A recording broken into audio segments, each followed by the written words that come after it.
Assalamualaikum warahmatullahi wabarakatuh, murid-murid hebatku. Bagaimana kabarnya hari ini? Semoga dalam keadaan sehat walafiat ya. Nah, hari ini sebelum kita belajar, ada baiknya kita berdoa menurut agama dan kepercayaan masing-masing. Berdoa dimulai. Amin.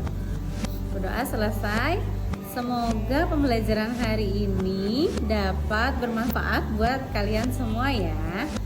Nah, Ibu Guru hari ini akan menjelaskan tentang betul. Ada muatan pelajaran IPA di kelas 6 dengan KD 3.3 yaitu menganalisis cara makhluk hidup menyesuaikan diri dengan lingkungannya. Nah, ternyata KD 3.3 ini ada kaitannya erat dengan sebuah ayat Al-Quran. Ada yang tahu nggak ayat apa itu? Wah, ada nih bisikan-bisikan. Iya, betul banget. Ada Quran surat An-Nur ayat ke-45. Yuk kita dengarkan. Wallahu khalaqa kulla dabbatin mimma faminhum man yamshi ala batnihi wa minhum man yamshi ala rijlaini wa minhum man yamshi ala arba'. يخلق الله ما يشاء إن الله على كل شيء قدير. Masya Allah. Arti dari Quran surat An-Nur ayat ke-45 ini yaitu, dan Allah telah menciptakan semua jenis hewan dari air.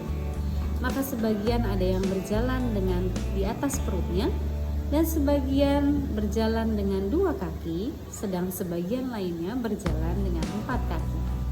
Allah menciptakan apa yang dikehendakinya. Sesungguhnya Allah Maha Kuasa atas segala sesuatu.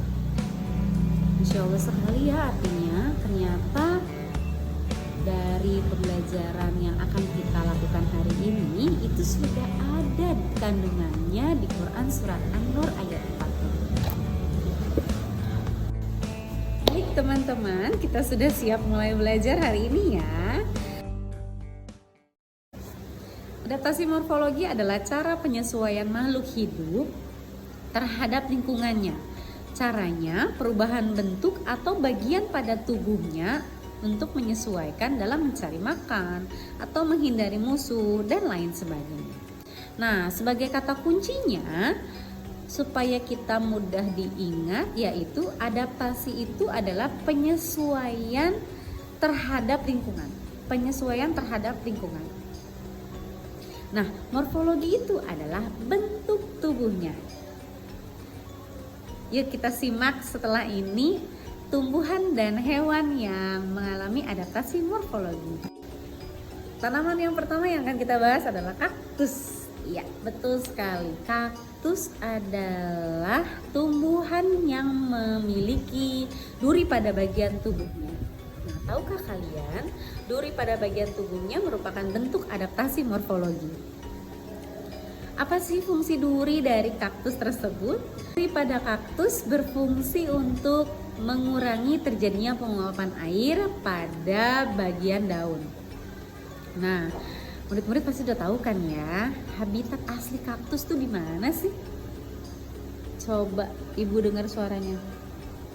Ya, betul sekali.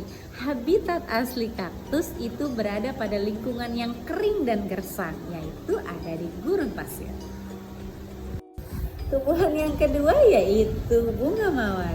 Bunga mawar memiliki duri yang hampir sama dengan kaktus. Sayangnya duri pada bunga mawar berada pada batangnya. Apa sih fungsi dari duri pada bunga mawar tersebut? Ada yang tahu? Ya, betul sekali.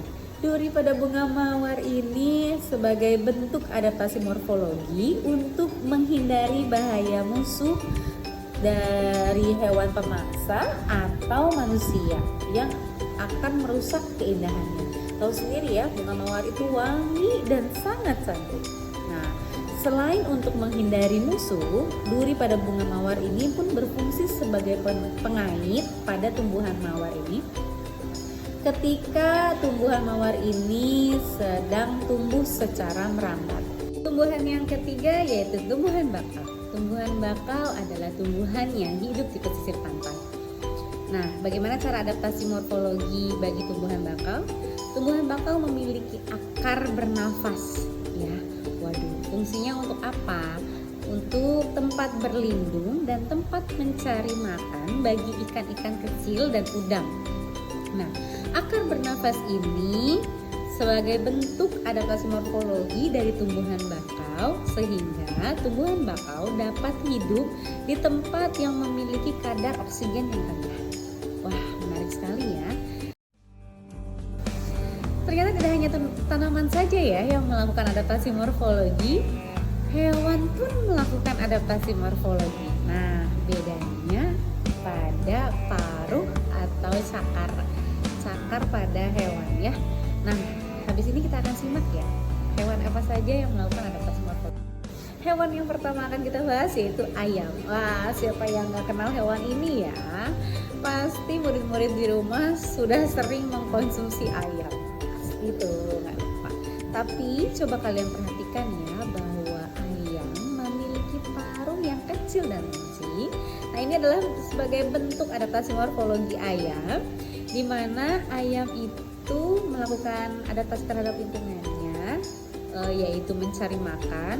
Nah, makanan ayam ini berupa biji-bijian atau hewan kecil, sehingga paruhnya menyesuaikan pada makanan yang dia makan. Yang kedua yaitu burung elang. Siapa yang tidak tahu hewan ini sebagai predator yang menempati posisi pertama pada rantai makanan. Burung elang ini adalah pemakan daging, sehingga paruh pada burung elang itu menyesuaikan dengan makanan. Elang adalah burung pemakan daging, sehingga paruh burung elang menyesuaikan dengan bentuk yang bengkok dan tajam.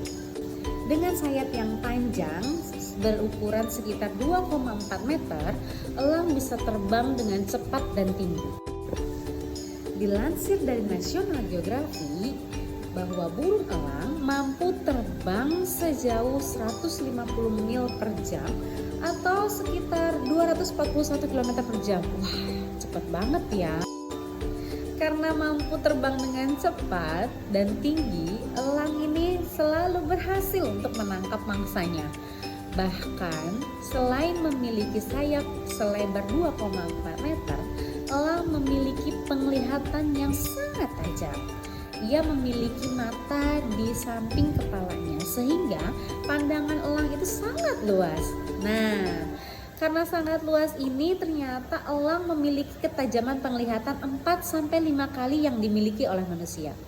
Bahkan, elang mampu melihat sejauh 1,6 km. Wah, luar biasa ya ciptaan Tuhan ini. Hari ini sudah selesai ya murid-murid belajar online-nya dengan Bu Anjani. Gimana, seru nggak? Seru dong. Ya. Jangan lupa untuk like, comment, subscribe supaya Bu Anjani terus berinovasi memberikan video-video pembelajaran yang lainnya. Terima kasih. Wassalamualaikum warahmatullahi wabarakatuh.